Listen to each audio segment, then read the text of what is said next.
بەناوی خوای گەورە سڵاوتان لێبێت بەڕێزان لە بەرنامی ئەمڕۆ قسە لەسەر چەند پرسێکی گرنگ تایبەت بە دۆخی هەرێم و عێراق دەکەین لەوانە کێشاڵ پەسێرداوەکانی نێوان هەرێم و بەغدا لە ناویشاندا پرسی موچە هەروە هەڵبژاردننی داهاتووی پەرلەمانی عێراق و پرسی نوێنەرایەتی کورد لە بەغدا و شکستەکانی پارتی و یەکێتی لە بەغدا و گرنگی گۆڕانکاری لە نوێنەرایەتی هەرێم لە بەغداد و چۆن هاوڵاتیان دەتوانن لەم هەڵبژاردنە گۆڕانکاریەک دروستکەن و بەرنامەی کۆمەڵی دادگەریش چیە بۆ چارەسەرکردنی کێشەکانی نێوان هەرێم و بەغداد یاخودە و کەسانەی کە کاندید کراون ئایا تاقی کراونەتەوە و ئایا تایبەتمەندێتی پەرلەمانتاریان تێدا لە ڕابردووچیان کردو بۆ داهاتوو دەتوانن چی بکەن ئەم پرسانە لەگەڵ بەڕێز مامۆستا ڕێبوار حەمەد ئەندامی مەکتەبی سیاسی کۆمەڵی دادگەری قسەی لەسەر دەکەین. مامۆستا بەخێر بێن، سوپاسیانە دەبن سوپاس دەکەین. ئەگەر سەرەتا لە پرسە هەنووکەیەکەوە دەست بکەین مەسەلەی موچەیە.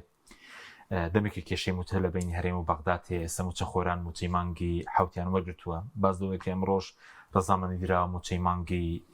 هەشت بنێردرێ. سەرنجی وەکو کۆمەڵی دادگەری لەسەر پرسی موچە کە قەیرانێکە دەمێکە چ لەسەر ئاسی ناو خۆی هەرێم دروست کراوە چی لەگەڵ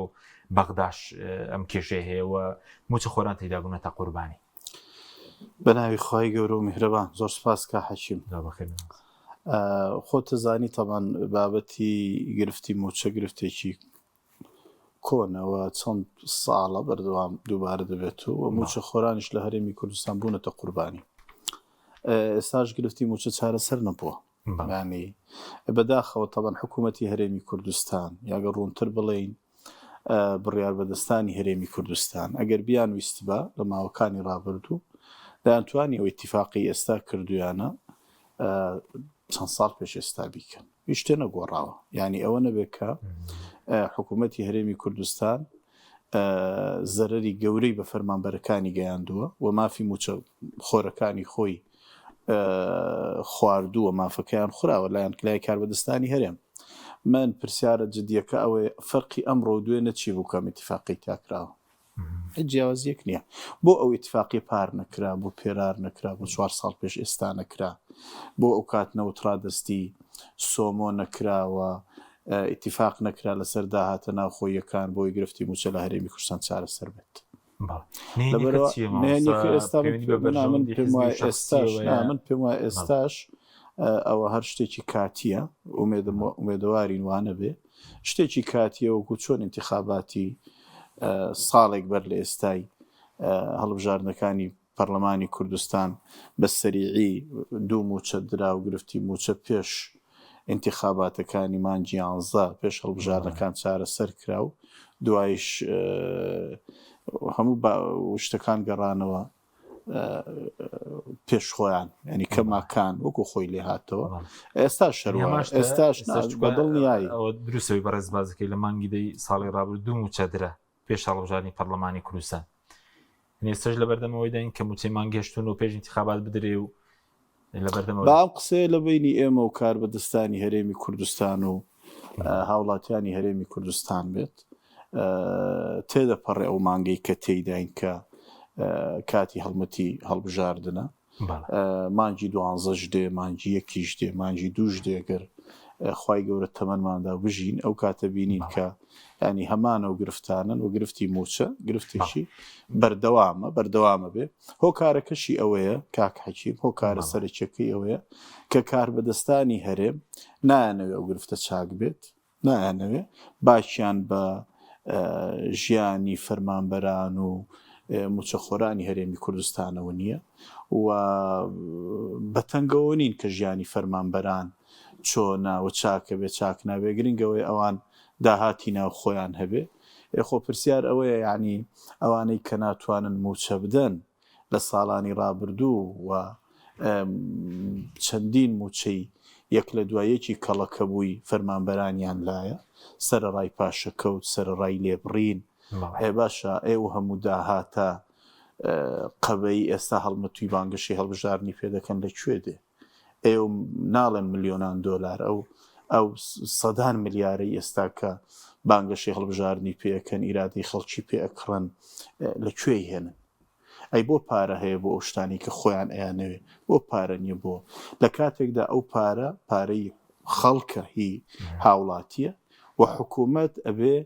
مافی هاوڵاتیەکانی پێ بدە مافی فەرمانبەرانی خۆی پێ بدە و نەک لە بەردەستی حزب بێت و حزب بۆ بەرژەوەندیەکانی خۆی بەکاری بێنێت لەبەرەوە وازەحە ینی من پێم وایە ئەمە بڕاوەتەوە بەداخەوە ینی ئەوەی کە وا ئەکات ئەوەی کە وا ئەکا هاوڵاتیەک نەخەڵەتێ ئەوەیە کە خەڵک و شیار بێت خەڵک بزانێ ئێمە مە یەکەم جار نییە من وەکو باسم کرد هەر ساڵێک بەر لە ئێستا ئەگەر بگەڕینەوە زۆر دوور نییە ئێستا ئێمە لە مانجی دەین ساڵی پارەم کاتانە لە ئامادەکاری وردە وردە نزیکە بووینەوە لە ئامادەکاریەکانی ڕۆژی هەڵبژاردنوانە ئەی باشە خۆکوا دوای ئەو کات لەبەرەوە ئەمەی دوای ئێستا شروعەدا ئەوەی دوایە انتخاباتە شروعەدا هەر ئەوەیە کە دوای انتخاباتەکانی پاڕۆژدا ئەیوکو بۆچوونی خۆتان ینی وەکو کۆمەڵی دادگەری لەگەڵەوەدان کە ڕێکەوتنێکی گشتگیر بکرێت لەسەر موچەونەوە درێژخەیان یاسای بۆ جێبەجێکرێ بڕیارەکانی دادگای فیدراڵی ئێوە ینی بەرنامەی ئێوە چی بۆ چارەسە یاخود لەگەڵ چ جۆرە ڕێکەوتنێکدان ئێمە حکوومەتی هەرێمی کوردستان خۆت دەزانین دەمێکە ینی لە ینی خولەیەک لە دوای یەکەکانی هەڵبژاردنەکانی ئەنجومەنی نوێنەرانی عێراق و پەرلەمانی کوردستانیش وتومانە پێویستە حکوومەتی هەرێمی کوردستان ئیتیفاقێکی شەفافی لەگەڵ بەغدا هەبێ و چۆن ئێستا نەوتی ڕادەست کردووە ئیتیفاق هەبێ داهات ڕوون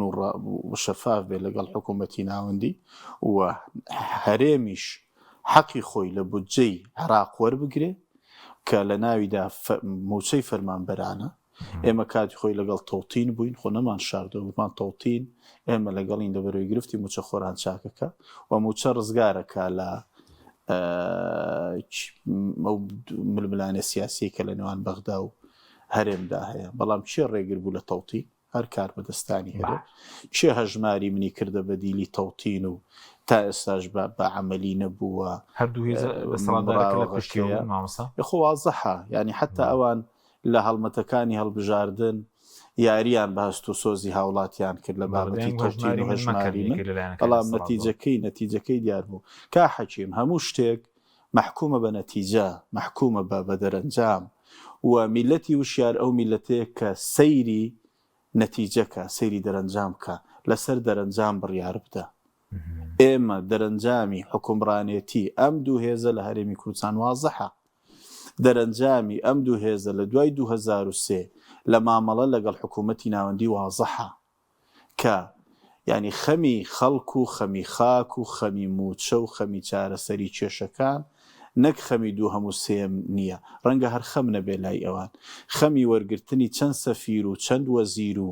چەند پلە تایبەت لە بەغدا خەمی سەرەکیە ینی ئەمان بۆ ئەتوانن ینی هەر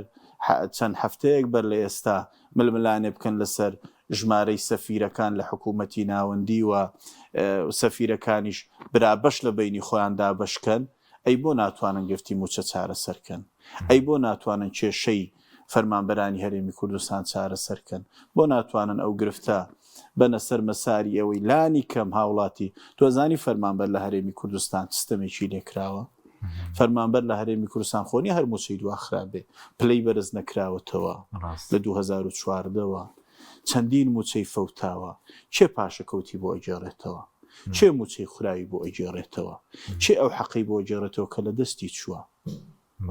حکوومەتێک کە لە هیچ یەکێ لە قەرزەکانی خۆی خۆش نابێ نە لە قەرزی کارەبا خۆشە بێ نە لە قەرزی ئاو خۆشە بێ نە لە قەرزی نە لە باج خۆشە بێ ئەی باشە ئەی بۆ فەرمانبەر لە حەقی شەرعی خۆی خۆش بێ خۆوازەحە ینی ئەوەی ئەو بەراورد ئەم حکوومەتە بۆ مافەکانی خۆی بەرامبەر فەرمانبەران بەرامبەر هاوڵاتیان بەرامبەر هاونیشتیمانیانی خۆی دەستێکی تیژ و شمشێرێکی تیژە ئەی بۆ بەرگریکردن لە مافەکانیان لە بەرامبەر بەغدا شمشێرێکی کول و نەبڕە بۆ مافەکانیان دەستە بەرناکە لەبەرەوە ئەنی وازەحە کە هەرێمی کوردستان ئەو خەمی سەرەکی نییە ئەستن ڕەنگە ینی بتوانی بگەی ئەو قەناعەتەی کە بڵێ حکوومەتی هەرێمی کوردستان و کاربەدەستەکانی پێیان خۆشە فەرمانبەران لەو دۆخەدا بن بۆی لە جیاتی بیر لە خۆشگوزەرانی بکەنەوە بیر لە ئاوەدانی بکەنەوە، بیر لە ڕێگاوبان بکەنەوە، بیر لە داهاتووی منداڵەکانیان بکەنەوە، بیر لە گەشەدان بە ئابووری وڵاتەکەیان بکەنەوە، تەنها بیریان لای سەری مانگ و موچەکە بکە ئەویش نایە. بیریان لەوە بێ ئایا ئەمڕۆ لە مانجیدا موچەی مانجی هەژ دێت، لە مانجی 11 موچەی مانجی 9 دێت. یعنی ئێمە لە ئێستا مامەستا دەوامەکا لە مەکتەب مانجی دێوانە، بەڵام لە ڕۆژمێری موچە مانجی هێشتا دەوام دەستی پێ نەکردوەوە. مانگی حوتێندا هەشتیش ئستەنەدەوە. وای بەزوو ئێوە دوا پرسیارم لەسەر مەلەفی مشتێوە لەگەڵەوە کە ڕێککەوتنێکی درێژخایان و شەفاف بکرێ، نەگەڕێککەوتنی کاتی ئەوەی کە 3 مانگ بێ دوای کێشەکە سەرڵداتەوە وەکو کۆمەڵ، لەگەڵ ڕێککەوتنێکی جا لەسەر نەوت بێ، لەسەر موچە بێ، لەسەر داهاتی ناوخۆ بێ. گرفتەکە ئەوەی ئایا دەستەڵاتی سیاسی لە هەرێمی کوردستان ئەسڵەن دان بۆ دانێ کە ئەمە ئیتیفاقێکی کاتیە یا هاوڵاتی پێ خەڵەتێنن. ئەوە یەک کە من پێم وایە شتێکی کاتیە و نەتیجەکە شێبینین. بەڵام بەڵێ ئێمە لەگەڵ ئەوەین کە ڕێکەوتنێکی درێژخایەن و هەمیشەیی و شەفاف بکرێ بە بەرژەوەندی خەڵکی هەرێمی کوردستان و وازەح بێ و تێیدا گرفتی موچە چارەسەر بکرێت. باش بەس خۆتان ئێستا لە بەغداد سەبارەت بە نوێنەرایەتیش چی جیاوازتان پێشکەش کردووە چ لە نوێنەرایەتی خەڵک بێ، لە مەسەلەی موچە بێ، پرسا و پەسێردراوەکان بێ، وەکو کۆمەڵی دادگەری، ینی چیتان پێشکەش کردووە جیاواز بێ لە پارتیویکێتی یاخود بەرنامەی ئێوە جیاوازە لەو بەرنامەی پارتیویکێتی بۆ بەغداد بۆ ئیدارەدانی پەیوەندیەکان لەگەڵ بەغدا؟ ئەو کاتی کە دەنگە ناڕازیەکانی دەرەوەی پارتیویەکێتی لە بەغدا زۆر بوون، خۆتە زانی پرۆژەی بەدیلی شەبوو لە بەغدا. ئەوە هاوڵاتیان و هاونیشتیمانیانن بە زیادکردنی دەنگی هێزە ئۆپۆزیسیۆنەکان و هێزەکانی دەرەوەی پارتیویەکێتی ئەتوانن کە ئەو نوێنەرایەتیە بەهێزکەن و دەنگێکی جیاواز بن. سەبارەت بە کۆمەڵ بڵێ هەمیشە نوێنەرانی کۆمەڵ ئێمام خولەیەک نوێنەری پەرلەمانی ئەنجومەن نوێنەرانی عراقمان هەبووە، لە خولەکانی پێش و ئەو کاتەی 2 نوێنەر و 3 نوێنەرمان هەبووە و ئێمە هێزێکیشین باوەڕمان بەکاری پێکەوەی هەبووە لەسەر ئەساسی بەرنامەی هاوبەش و ڕوئیای هاوبەش لەگەڵ هێزەکانی دەرەوەی دەستەڵات. ئەو کاتەی کە ئێمە ینی چەند هێزێک پێکەوە بووین بەڵێ جوهدی زۆر بووە، پرۆژە هەبووە لەو ڕۆوەکە، ینی لانی کە مەگەر بەشێک نەبووبین لە ئیتیفاق، خۆتە زانین چونکە ئیتیفاق لەگەڵ دەستەڵاتی جێبەجێکردن نەکرێت، ینی چێ دەستەڵاتی جێبەجێکردنی لایە ئیتیفاق لەگەڵەوە کرێ. بەڵام ئێمە لانی کەم هێزی فشاری بەهێز بووین کە هەوڵ بدەین کە ئیتیفاقی بکرێ، وەلانی کەم ئێمە ئێستاش لەم قۆناغش ینی هێزێک بووین توانیومانە ینی پەردە لەسەر ڕاستیەکان لا بدەین و حەقیقەت بە هاوڵاتیانی هەرێمی کوردستان بڵین. خۆتە زانی یەکێ لە وەزیفە گرنگەکانی ئەنجومەنی نوێنەرانی عراق و ئەوانەی کە هەڵەبژێردرێن لەلایەن هاوڵاتیان و گەلەوە وەزیفەیان ئەوەیە کە ڕاستگۆیانە نوێنەرایەتی خەڵککەن، ڕاستگویانە نوێنەرایەتی خەڵکن، فێڵیان لێنەکەن، درۆیان لەگەڵ نەکەن، نەیان خەڵەتێنن، چاوبەستەچیان لێنەکەن و ڕاستیەکانیان پێ بڵێن. من پێم وایە کۆمەڵ توانیوێتی ئەوە وەکو خۆی جێبەجێ بکات. کاندیدەکانتان بڵێن تاقیق کراونەتەوە، ئێوە بەڵێنەکانی پێشتان جێبەجێ کردەوەی بە خەڵکتاندا بێ، بەڵێنێک نادەن جێبەجێینەکە. کۆمەڵ هێزێکی سیاسی ڕاستگۆ و ڕاشکاوە، ئەمیشە بەوە ناسراوین. ئێمە ڕاستگۆین لەگەڵ خەڵک و ڕاشکاوین، بە ڕاشکاوی ئەتوانین بۆ چوون و ڕوئیای خۆمان بڵین. نوێنەرەکانی ئێمە لە هەر کوێ بن هەڵگری ئەم دوو سیفەتە بوون، هەم ڕاشکاو بوون لە گەیاندنی ڕاستیەکان و هەم ڕاستگۆ بوون لە گەیاندنی حەقیقەتەکان و نەترساون لەوەی کە چی ڕوئەدا و دەرەنجامەکانی چیە بێت. نوێنەرەکانی ئێمە هەموو ئەوانەی کە لە ڕابردوو بوون و تاقی کراونەتەوە لە ئەنجومەنی نوێنەرانی عراقەوە مەیدانیان دیارە و ئەوانەی کە هەبوون ئەوانش کە نەبوون هەمان درێژە پێدەری هەمان ئەو هێزە سیاسیان ئەو ڕێبازن. ئێمە لە بیرمان بەیان ئێمە هێزێکی ئیسلامین، کۆمەڵ هێزێکی ئیسلامی ڕەسەنە کە لە زادەی ئەم واقعەیە کە واقعی هەرێمی کوردستانە ئەم هێزە بە هەردوو دافعەکەی، بە دافعە دینی و شەرعی و ئیسلامیەکەی ینی نوێنەرەکانی ڕاستگۆن، سادقن و ینی ئەتوانن ئەو نوێنەرایەتیە بکەن کە ینی بەر لەوەی کە وەکو واجبێکی نەتەوەی و نیشتیمانی تەماشایکەن وەکو واجبێکی شەرعی و دینی تەماشای بەرپرسیارەتیەکە ئەکەن. دووەمیش بەدافعە نیشتیمانی و نەتەوەیەکە کە ئێمە هێزێکین نوێنەرایەتی گەل و میلەتەکەی خۆمانەکەین بە هەردوو دافعەکە نوێنەرانی کۆمەڵ لە ڕابردوودا ینی دیارن تەڵەن ینی ئێمە هەرچەند ژمارەمان کەم بوو بێ بەڵام دەنگێکی زوڵاڵ بووین بە ژمارەی کەم توانیومانە لە ئاستی هێزەکانی کەبین کە ژمارەیان زۆرە بەدڵنیایی ئەگەر کۆمەڵ ڕێژەی نوێنەرەکانی زیاتر بێ دەنگێکی زۆڵاڵتر و وێرتر و دلێرترە بێت. باشە بەس خەڵک ڕەنگ بڵێ بۆ دەنگ بە کۆمەڵ بدەن یاخود تایبەتمەندیەکانی بۆ دەنگی پێ بدەن یاخود ئەگەر کۆمەڵ نوێنەری زیاد بێ خەڵک خازان دەکا وەکو خەڵک لە چ ڕوانگەیەکەوە خەڵک پێویستی بە چ جۆرە نوێنەرایەتیەکە خەڵکی بە جۆرێ لە نوێنەرایەتیەکە لە قۆناغی بانگەشەی هەڵبژاردن سەدان ملیار دۆلار و ملیۆن دۆلار و دینار بخاتە بازاڕەوە و دەنگ بکڕێ و ئیرادە بکڕێ و خەڵک بخەڵەتێنێ و هەڵمەتێکی گەورەی چاواشەکاری دەست پێ بکە و دوایش میلەت بەجێ بێڵێ هەتا 4 ساڵی ئایندە ڕوو لە ناو خەڵک و جەماوەر و میلەت نەکاتەوە یا خەڵک پێویستی بە نوێنەرێکە کە لەگەڵی بژی لە ناوی بی و نوێنەرایەتی بکە خەڵک نوێنەرێک هەڵەبژێرێ من پێم وایە هەر کەس ئەو جۆرە نوێنەرە هەڵەبژێرێکە خۆی ئەوێ مرۆڤی ڕاستگۆ نوێنەری ڕاستگۆ هەڵەبژێرێ مرۆڤی دیندار و پەیامدار نوێنەری پەیامدار و دیندار هەڵەبژێرێ مرۆڤی دەمپاک نوێنەری دەمپاک هەڵەبژێرێ کەسێک هەڵەبژێرێک کە ڕاست کا لەگەڵی درۆ نەکا لەگەڵی یعنی من تۆ لە مامەڵەی ڕۆژانەی خۆتدا ڕەفاقەتی کەسێک ناکەی هاوڕێتی کەسێک ناکەی ڕاست نەکا لەگەڵت بزانیت خەڵەتێنێ بزانی درۆت لەگەڵەکە ئەی چۆن شایەتی بۆ ئەدەی و کەسێکەکەی نوێنەری خۆت کە ڕاست ناکا لەگەڵت کە ڕاستیەکانت پێناڵێ کە ڕاستیەکانت لێ شارێتەوە من پێم وایە ینی میلەت ئەبێت لەو ڕۆ تەماشاکە ینی من پێم وایە هێزە ئیسلامیەکان و لە ناویشیاندا کۆمەڵ ینی ئەو هێزە ئیسلامیە ڕەسەنەیە کە نوێنەرەکانی هەڵگیری ئەو سیمەتەنس هەڵگیری ئەو تایبەتمەندیانن کە ینی قابلە بە میلەتێکی مسڵمان بەزەوە چۆن تەرجەمە دەکرێت بۆ قازانجی خەڵک ڕەنگە خەڵبە ئیسلامیەکان دەم پاکن دەست پاکن درۆ لەگەڵ خەڵک ناکەن بەس ئەو چۆن تەرجەمە دەکرێت لە بەرژەوەندی خەڵک لە بەغدا بۆ نوێرایەتیکردن خەڵک ینی چ قازانجێک دەکات دەنگ بە ئێوە بدە هەرەوەندە بەسە بڵێن ڕازگۆیی ئەوە یاخود لە پاڵەوەشتی دیکەش بۆ جێبەجێکردنی بەرنامە و تۆ پرسیارەکە بە ئاوا بڵین ئەرچی نوێنەرایەتی چییە؟ باش ئەرچی نوێنەرایەتیەکی پەرلەمانی چییە؟ وانە؟ ئەرکە ئەساسیەکەی ئەوەیە کە یعنی نوێنەرایەتی خەڵکەکە لە تەقدی لە پێشکەشکردنی پرۆژە لە بەرگریکردن لە مافەکانی وانە لە بەدیهێنانی مافەکانی لە گەیاندنی ڕاستیەکان بە خەڵک و هاوڵاتیان لەسەرەوە ئەساسەیە ئێمە تۆ کاتێک کە هێزێکی سیاسی نوێنەرەکەی بەرگریکارێکی سەرڕاستی هاوڵاتیانی هەرێمی کوردستان بێ بەرگری لە مافەکانیان بکە بەرگری لە موچیان بکە لە قوتیان بکە لە بژێوی ژیانیان بکە و ڕاستیەکانیان پێ بڵێ ڕاستیەکانیان لێ نەشارێتەوە ڕێگە نەدا کە ئەوانەی کە دەستەڵاتیان بەدەستەوەیە بەهۆی زۆر و بۆری دەستەڵات و پارە و ئەوانە مەسەلەن ئەگەر دەنگێکی کەمیش بێ دەنگێکی زوڵاڵ و دلێر بێ یخۆ نوێنەری ڕاستەقینەیە ینی خەڵک ئەو جۆرە نوێنەرایەتیە کۆمەڵە توانێت ئەو جۆرە نوێنەرایەتیە بەدی بێنێ و تحقیقیکە کا حەچی مەگەر قسە لەسەرەوە بێت تۆڵی چیت پێ ئەکرێ یا کۆمەڵ چی پێ ئەکرێ خۆ دیارە و هێزانە هەموو لە ساحەی سیاسین ینی باشە هێزێک کە دەستەڵاتی بەدەستە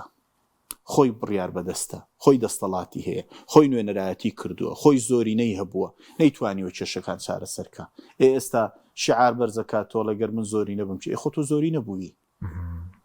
ئەڵە ینی چەند فرسەتی هەبووە فرسەتی دەستەڵاتی یەک لە دوایەکی نەبووە بۆ کێشەکانی چارەسەر نەکردووە بانگەشەی هەڵبژاردن هێزێک ئەیکا کە تاقی نەکرابێتەوە بەو مانایی کە ئەو زۆرینەی نەبوو بێ باشە ئەوەی کە هەیبووە چێ دەستی گرتووە چێ ڕێی لێگرتووە ینی بۆ نەیکردووە پێشتر ئەمە خاڵی یەکەم خاڵی دووهام ئەو کە دەستەڵاتی بەدەستە ئەو کە پارەی بەدەستە کە سەرچاوەکانی داهاتی لایە قوتی ڕاستەقینەی هاوڵاتیان نادا بە خەڵک بەڵام هێزێکی کە دێ ینی کە بەرپرسیارەتی نییە هەر هێزێکی سیاسیە دەیان موئەسساتی خەیری داناوە دەیان دەستگای خەیری داناوە دەستگای خێرخوازی داناوە ینی بژێوی ژیانی هاوڵاتیان دابینەکە موچەی بێ باوکانی ئەدا دەستی هەژارانی ئەگرێ دەستی نەدارانی ئەگرێت دەستێکی بە بەزەیە بەرامبەر خەڵکی لێ قەوما و هەژار دەستەڵاتێکی بەسیتی هەبێت دامەزراوەیە کە کاتەوە لە ڕووی تەندروستیەوە خزمەتیان کات ئەو هێزە کە حکومڕان نییە چۆن جیاوازی نیە لەگەڵ ئەو هێزەی کە حکومڕانە و نایکا لەبەرەوە ئەوانە هەموو جیاوازین ئەگەر پرسیارەکەەوە بە هاوڵاتیەک بڵێ فەرقی ئەو هێزە چیە و ئەوە چیە فەرقەکە زۆر زۆرە یعنی منەوە لە بواری نەزەری کە باسم کرد کە باسی ڕازگۆیی و سەرڕاستی و شەفافیم کرد لە بواری عەمەلیش ئێمە مەجالی کەمان هەیە کە ئەتوانین بەراوردکەین یعنی خۆ تۆلانی کەم هێزە بەراورد دەکەی جاری وایە مرۆڤ ینی لە بەراورددا لە نێوان چاک و چاکتر جاری وایە لە بەراورددا لە نێوان چاک و خراپ جاری وایە تۆ لە بەراوردای لە بینی خراپ و خراپتر وانە تۆ توانی لەناو لە بینی چاک و چاکتر چاکتر هەڵبژێری لە بینی چاک و خراپ چاک هەڵبژێری ئێمە نەک لە ناو هێزەکان تۆ جارێ لە ناو هێزەکان لە ناو کاندیدەکانیش لە بێندەم هەموو بژاردەیەکدای مەسە من زیاد لە کاندیدەکەی لە هێزێکی سیاسیم بەدڵە بەڵام لە کاندیدەکانیشی ئەوە هەڵبژێرم کە پێم وایە سەرڕاسترە لە نوێنەرایەتیکردن باش بەس مامۆستا ئێستا ئێوە ئیسلامیەکان خەڵک زۆر متمانەتان پێ دەکات بۆ کاری خێرخوازی ینی لە دینارێکەوە متمانەیان پێ تا ملیارێکشتان پێ بدەن خیانەتی لێ ناکەن بەس بۆ زۆرەوە ینی وەرنێگەرە دراوە یاخۆ تەرجەمە نەکراوە بۆ بواری نوێنەراتی بۆ دەبێت ئیسلامیەکان سێ چوار نوێنەریان هەبێ پێنج نوێنەریان بێ لە پەرلەمانی عێراق ئەو خەلەلەکە لە خۆتانە خەڵک نەیبینیوە ینی مادام خەڵکێکی ئەوە پاک بێت ینی یارمەتی خەڵک بدات خیانەت لە ماڵی گشتینێکە ماڵی خەڵک ینی تەرجەمە نەبووە بۆ بوارە سیاسیەکە یاخود کەم تەرجەمە بووە وڵا کا حاکم خۆ ئێمە هێزی سیاسین و ئیسلامین و لە ساحەکەین و زۆر ئاساییە کە ئێمە خۆشمان یەکەم کەم و کوڕیمان هەبێ هەندێک مەسەن کەم و کوڕی و نوقسانیمان هەبێ جاری وا هەیە ینی هەڵوەستە بە دەنگ دەربکات کە ئاساییە و ئاساییە ئێمە خۆشمان نەمانتوانی بێت تەوزیف بکەین با بڵین ئەوەی هەمانە لەوەی هەمانەوە پێشکەشمان کردووە تەوزیفمان کردوێ بۆ ناو کۆمەڵگا ڕەنگەوەش هۆکارێک بێ و ئەوی کە بامە لە بیرمان بێ ینی لە هەرێمی کوردستان هەردوو هێزی دەستەڵاتدار هەموو جونگەکانی دەستەڵات بەکارەهێنن و دەرفەتی کەمەدەن بە هاوڵاتی کە ئازادانە تعبیر لە ڕاوبۆچوونی خۆی بکە ئێمە بۆیە هەمیشە ئەڵێن من پێم وایە ینی هەڵبژاردن هەتا میلەت هەتا تاک هوشیارتر بێ و ئازاتر بێ باشتر تعبیر لە حەقی خۆیەکە ینی هەڵبژاردن ینی ئێمە پێویستمان بە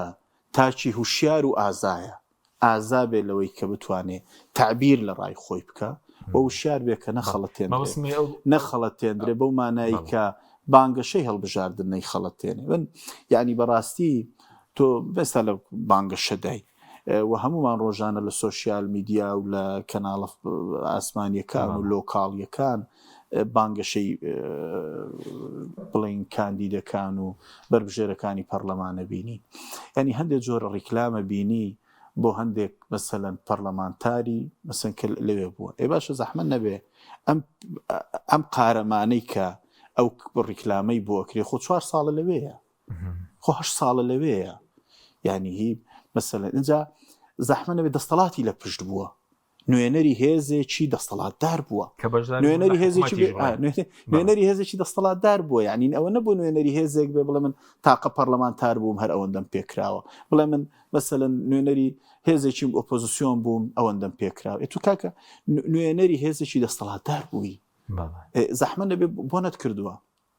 کێ دەستی گرت بووی لەبەر وازەحە ینی لەو ڕۆوە من دقیق ینی سەبارەت بە پرسیارەکەی جەنابەت من پێم وایە ڕێگای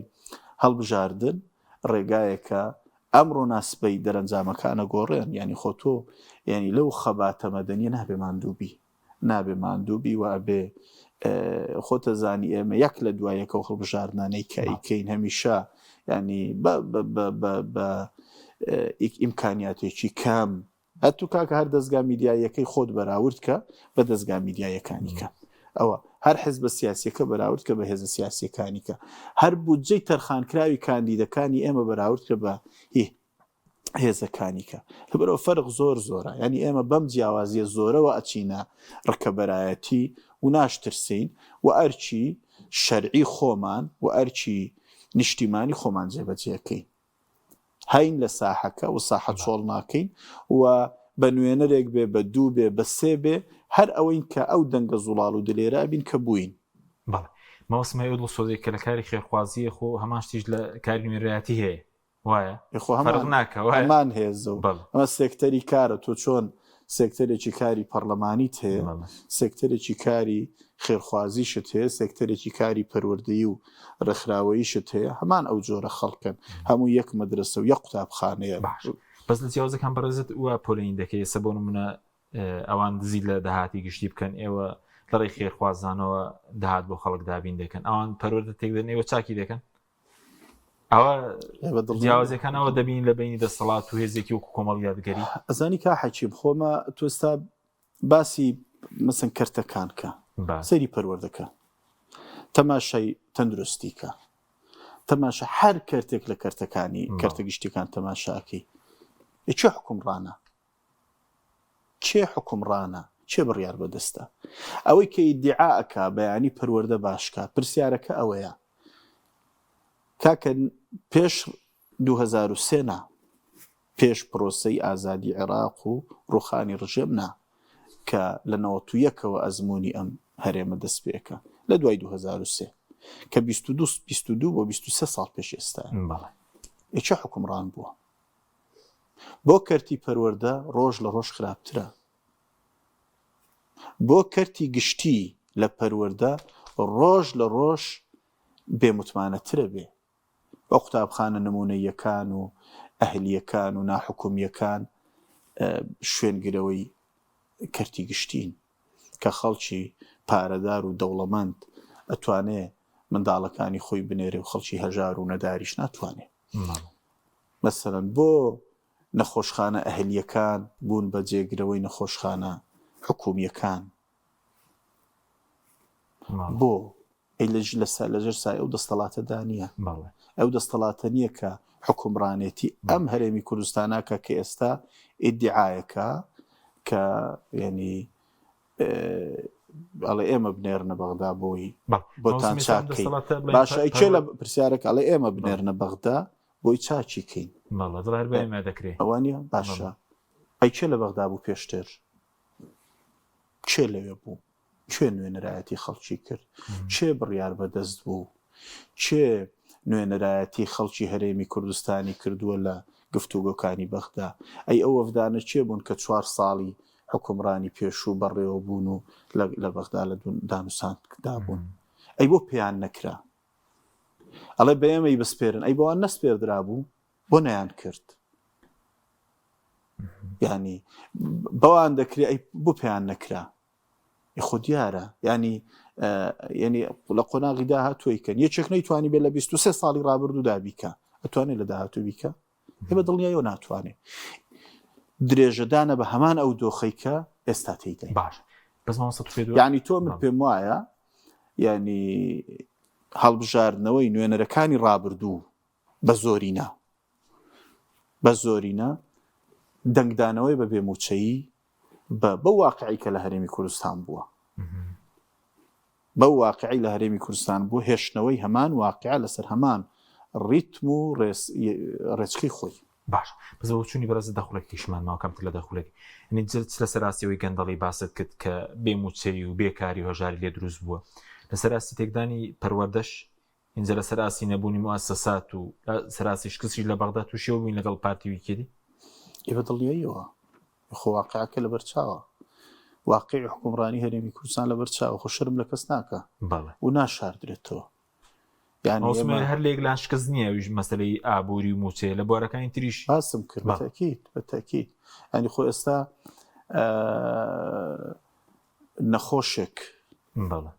نەخۆشێکی هەژار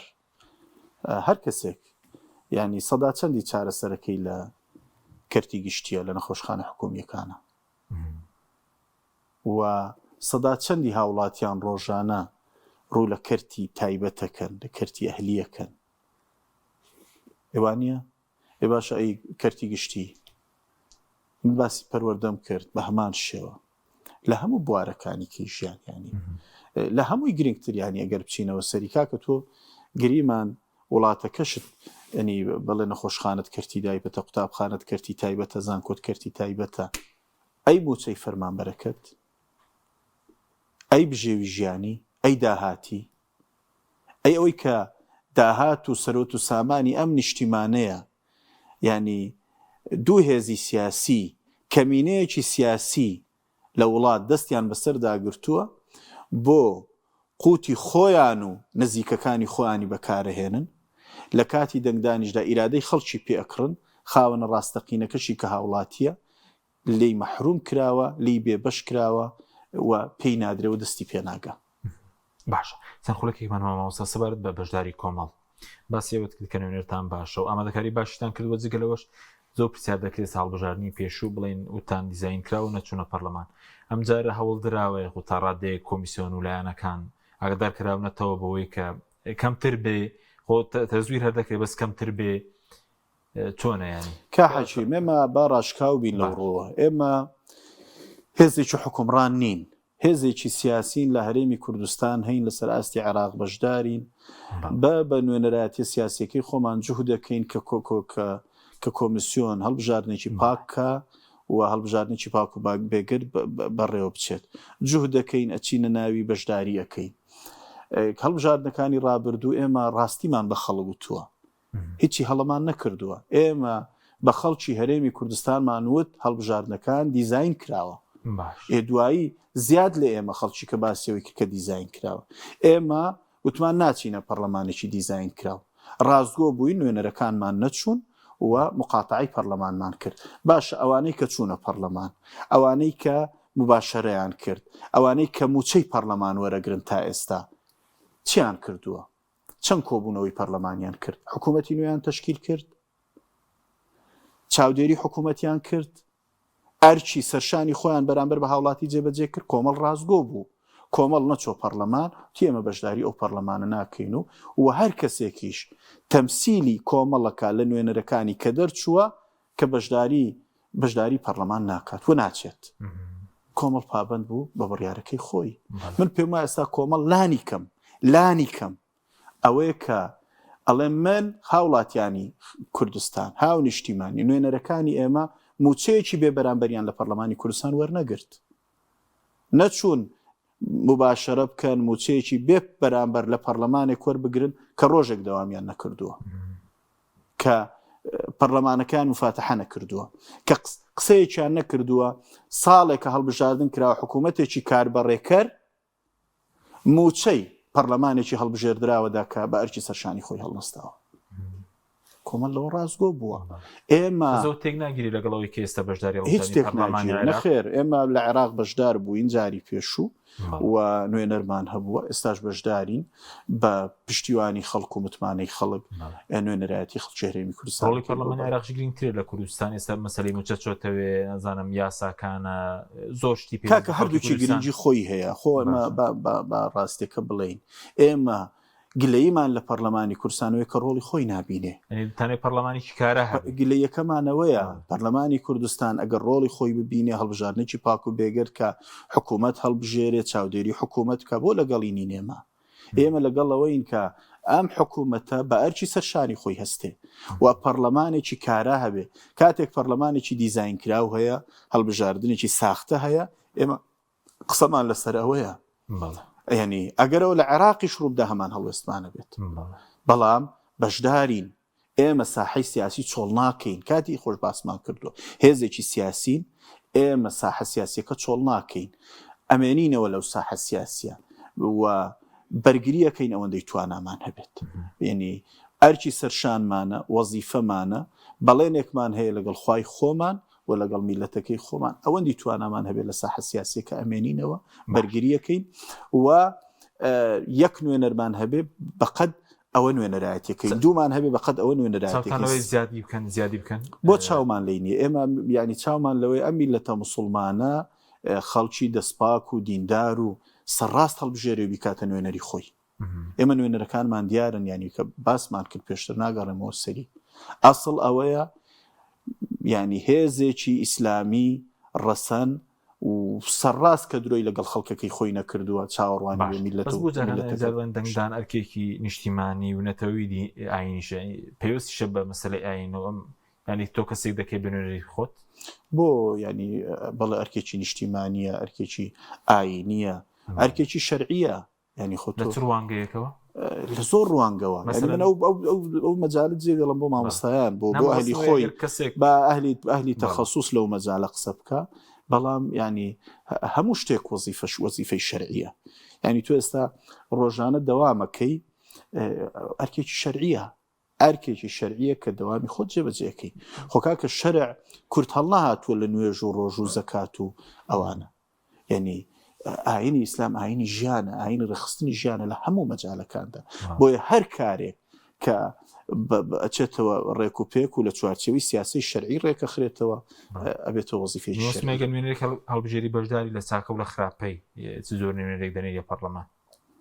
بەشداری لەوەی کە نوێنەرە چی دەکات چی ناکە بەدڵنیاییەوە ینی بۆچی دەخۆ من چێکەمە نوێنەری خۆم چ جۆرە یاسایەکە ئەو کەسا کە بە نوێنەری خۆمە بێت دڵنیابم لەو یاسایی کە ئەو دەنگی پێدا لەو یاسایی کە و ئەگەر بەشدار بێ لە نووسینەوەی لەو نوێنەراتی وکە لە دەنگدانی مەسەلم بۆ منە بەیانی یاسایە کە خرێتە دەنگدانەوە ڕێ بە ڕیبادا ئەو نوێنەرەی من دەنگم پێداوە لەگەڵ کامێتی لەگەڵ یاسایەکە کە ڕیبا ڕێ پێدا لە ناو میلەتێکی موسڵمان یا دەنگێکی مانی ئەو لەگەڵی نییە ئێو کات من بەشدارم بە دڵنیاییەوە باش دو پرسیارم زۆر بەکوتی لەسەر بایکۆت ڕەنگە خەڵکێکی زۆر ناڕازی هەبوو بێ ینی جۆرێک لەبێ ئومێدی پەیامت چێ بۆ ئەوانەی کە ئێستا تقریبا 180 خەڵک کارتی بایۆمەتری وەرگرتووە تۆ لەسەر ئاسیەم و کوردستان چەندە گرنگانی خەڵک بەشدار بێ و لە ناو بەشداریەکەش کێ هەڵدەبژێرەوەش گرنگەوەیە ئێمە زۆر زاریکەش ئەومان باس کردووە بایکۆت چارەسەر نییە بایکۆت چارەسەر نییە ڕەنگە ئێمە خۆمان وەکو هێزی سیاسی کۆمەڵ یەکێک بین لەو هێزانەی لە سەرکردایەتی بەوردی دراسی بایکۆتمان کردووە ینی بەوردی دراسەیەمان کردوەکو هێزی سیاسی نەکۆکو تاک جا ئەگەر وەکو هێزی سیاسی کە تۆ ینی ڕەوتێک دروستەکەی بۆ بایکۆت چارەسەر نەبێ بە دڵنیایی وەکو تاک چارەسەر نییە وەکو تاک چارەسەر نییە بایکۆت ینی تۆ فەراغێک جێهێڵی یەک ئەو فەراغا غەیری تۆ پڕیەکاتەوە یا بە دەنگێکی ساختە یا بە دابەزاندنی ڕێژەی نوێنەرایەتی کە خەڵکێکی کە نوێنەرایەتی دەنگەکاکە ئەو دەنگەی کە ناچێ